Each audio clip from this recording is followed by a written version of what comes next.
Students, trigonometry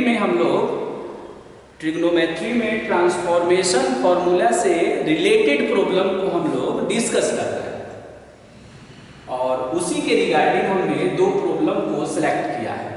इन दोनों problem को हम लोग ट्रांसफॉर्मेशन फॉर्मूले का यूज करके और इसे हम सॉल्व करेंगे। ये दोनों ही प्रॉब्लम वेरी इंपॉर्टेंट है, मीन्स कि कॉम्पिटिटिव एग्जाम और एकेडमिक एग्जाम दोनों पॉइंट से ये प्रॉब्लम बहुत ही इंपॉर्टेंट है। अब इसमें हम ये देखते हैं कि ट्रांसफॉर्मेशन फॉर्मूले का यूज करते कैसे हम इसमें। तो अभी हम फर्स्ट प्रॉब्लम को देखते हैं। यहां देखेंगे कि 10 डिग्री है, 50 डिग्री है, 60 डिग्री है और फिर 70 डिग्री है।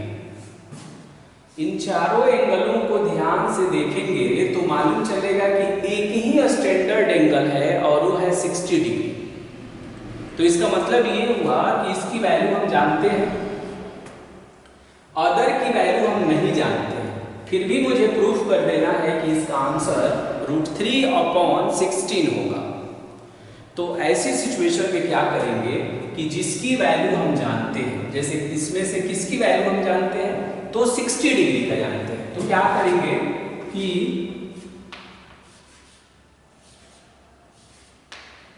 साइन 60 डिग्री हो गया। 60 डिग्री को हमने बाहर लिख दिया। बाकी जो एंगल बच गया उससे हम असेंडिंग या डिसेंडिंग ऑर्डर में अरेंज करेंगे, यानी घटते क्रम में या बढ़ते क्रम में। सबसे बेस्ट होता है कि आप उसे घटते क्रम में करिए, एंगल को ध्यान में रखते हुए। तो 70 पहले लिखेंगे और उसके बाद लिखेंगे 50। तो यहां होगा साइन 70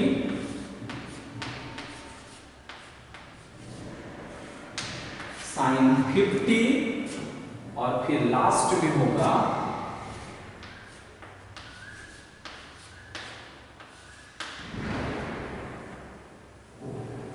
साइन 10 डिग्री। इस तरह से हम इसे पहले अरेंज कर देंगे। अब इससे रिलेटेड फॉर्मूले को हम यहां लिखेंगे। हमने ये सीखा कि 2 sin A और इनटू में sin B is equal to होता है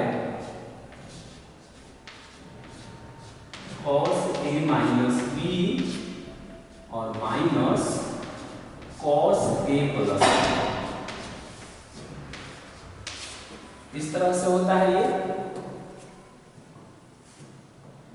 तो अगर यहाँ 2 नहीं रहेगा तो उसे हम RHS में ट्रांसफर करेंगे। तो 2 यहाँ इंटू में है तो उधर हो जाएगा डिवाइड, यानी sine A into sine B का फॉर्मूला होगा cos A minus B minus cos A plus B और अपॉन में हो जाएगा 2। A का रोल प्ले कर रहा है 70 डिग्री और B का रोल प्ले कर रहा है 50 डिग्री। ओके, तो उसको अगर हम यूज करें तो ये ऐसे बनेगा। साइन 60 डिग्री का वैल्यू नोन है तो हम लिख देंगे √3/2 और इसके लिए लिखेंगे हम cos A माइनस B यानी cos 70 डिग्री और माइनस में 50 डिग्री और माइनस cos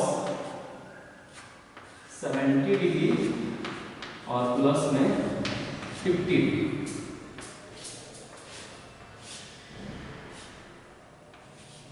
और y में हो गया 2 और यहाँ ब्रैकेट क्लोज और फिर ये हो गया साइन 10। अब इस 2 को हम इस 2 में मल्टीप्लाई कर देंगे तो ये हो जाएगा √3 और अपॉन में हो जाएगा 70 माइनस 50 20 हो, तो ये हो जाएगा cos 20 डिग्री माइनस ये हो जाएगा cos 120 डिग्री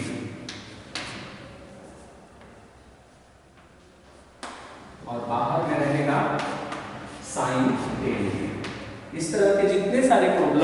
सबको हम इसी वे में सॉल्व करते हैं। √3/4 cos 20 डिग्री, cos 120 डिग्री का वैल्यू -1/2 होता है, और ये हो गया sin 10 डिग्री। अब हम क्या करेंगे कि sin 10 डिग्री से मल्टीप्लाई करेंगे, और इस बात का हमेशा ध्यान रखते हैं कि एंगल को डिसेंडिंग ऑर्डर में रखें, बेस्ट होता है, यानी घटते क्रम। तो यहां होगा cos 20 डिग्री और इनटू में sin 10 डिग्री, और प्लस में 1/2 sin 10 डिग्री। फिर यहां से एक फॉर्मूले को हैशटैग कर रहे हैं हम, फिर जो फॉर्मूला यूज करने वाले हैं 2 cos A और इनटू में sin B is equal to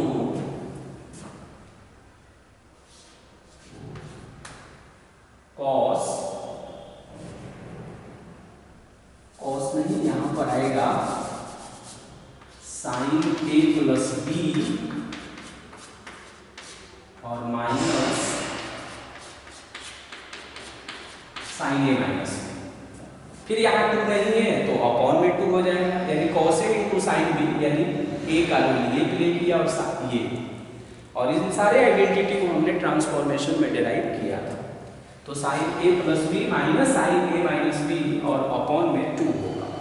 तो इस तरह से ये बन जाएगा √3/4 और sin A प्लस B, तो sin हो गया और A प्लस B यानी 20 डिग्री और प्लस में 10 डिग्री,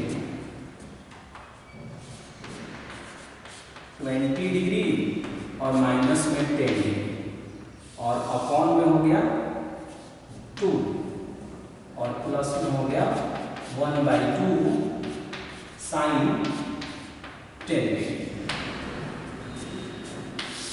अब हम इसे देखेंगे नेक्स्ट में कि 1/2 का कॉमन हो जाएगा, तो ये बनेगा √3/8, ब्रैकेट में क्या बचेगा तो sin 30 डिग्री, sin 30 डिग्री, और ये हो जाएगा माइनस में sin 10 डिग्री, माइनस में sin 10 डिग्री, और ये हो गया प्लस में sin 10 डिग्री।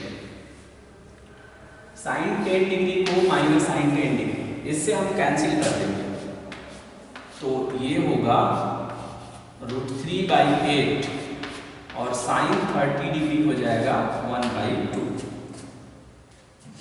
अब हम इसे मल्टीप्लाई करेंगे तो ये होगा √3 और 8 टू जा 60,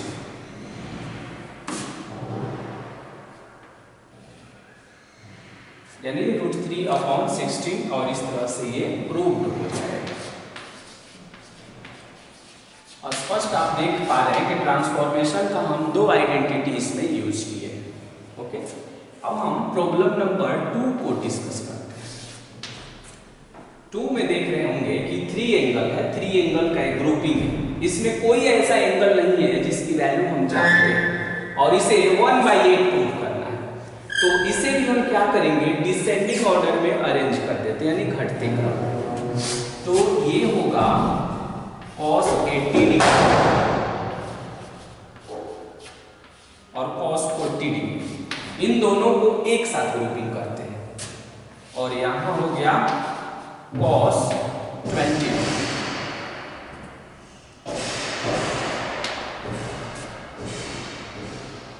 अब यहां पर फिर हम एक फॉर्मूले को टैग कर रहे हैं, 2 cos A और इनटू में cos B।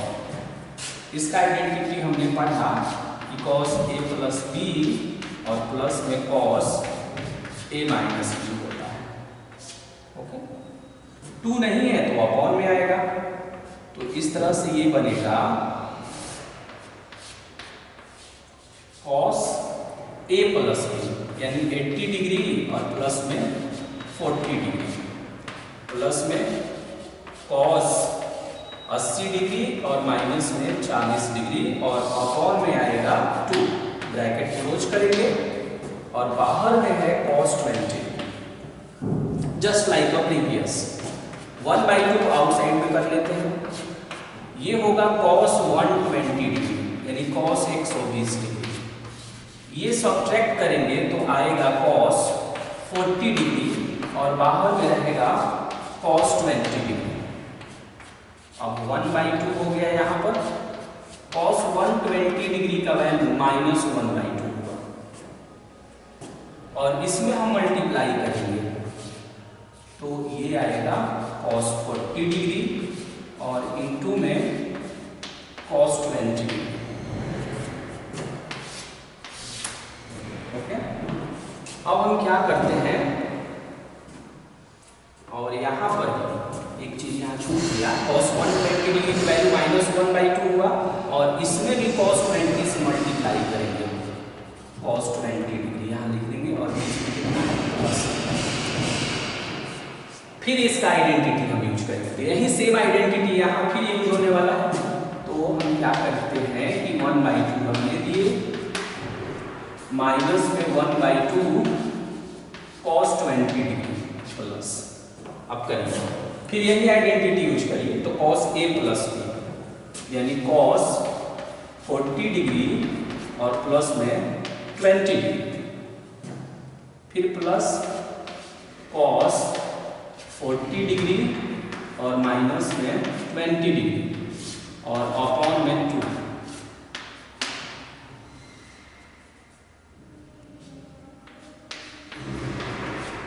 तो 1/2 हुआ, माइनस में 1/2 cos 20 डिग्री, तो 1/2 का हम कॉमन बना लेते हैं, तो यहाँ माइनस हो गया, तो ये बन जाएगा 1/4 बन जाएगा, तो माइनस में cos 20 प्लस में cos 60 और फिर ये हो गया cos 20 डिग्री। इन दोनों को कैंसिल कर देंगे, अपोजिट नेचर का है, तो 1/4 हुआ, और cos 60 डिग्री की वैल्यू 1/2 हुआ, तो ये हो जाएगा फाइनली 1/8, और फाइनली हमने इसे भी प्रूव्ड कर दिया। तो इन दोनों प्रॉब्लम को अगर हम ध्यान से देखें तो मालूम चलेगा कि ट्रांसफॉर्मेशन की जो वैरायटी थी, जिसे हम बोलते थे कि प्रोडक्ट जो है प्लस या माइनस में ट्रांसफॉर्म होता है, यहाँ देखिए इनटू है, यानी प्रोडक्ट यानी इनटू जो है चेंज होता है प्लस या माइनस में, इस तरह का वैरायटी यहाँ यूज कर पा रहे हैं। तो ऐसे प्रश्नों में जनरली यही दो वैरायटी होती है, एक होता है कि अगर ये 4 का समूह है तो एक ऐसा एंगल होगा जिसकी वैल्यू नोन होगा, अगर ये 3 का समूह है तो तीनों ऐसा एंगल होगा जिसकी वैल्यू अननोन रहेगा। अगर हम 4 का समूह देखेंगे तो जिसकी वैल्यू हम जानते हैं, जैसे sin 60 डिग्री है, ये स्टैंडर्ड एंगल है, इसकी वैल्यू हमने 10th में ही पढ़ा, तो उसको हम आउटसाइड में रख रहे हैं। रिमेनिंग जो 3 बच गया, बाकी जो 3 एंगल बच गया, उसको हम घटते क्रम में सजा देंगे, एंगल को ध्यान में रखते हैं। अब जैसे है यहाँ 70, 60 और 10, तो सबसे बड़ा एंगल कौन है, तो आप बोलेंगे 70 डिग्री, तो sin 70, उससे छोटा कौन है 50, उससे छोटा कौन है sin 10।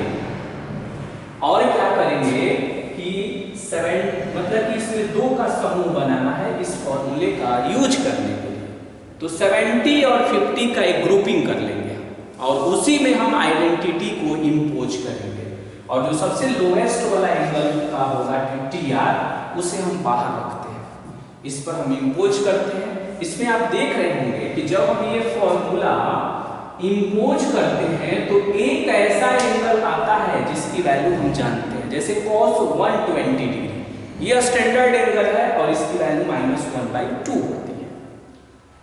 फिर उसी तरह से फिर हमने जब आइडेंटिटी यूज किया तो ऐसा सिचुएशन आया, एक ऐसा आइडेंटिटी आया, एक ऐसा TR आया जिसकी वैल्यू हम जानते हैं, और एक ऐसा आया जो कैंसिल हो गया।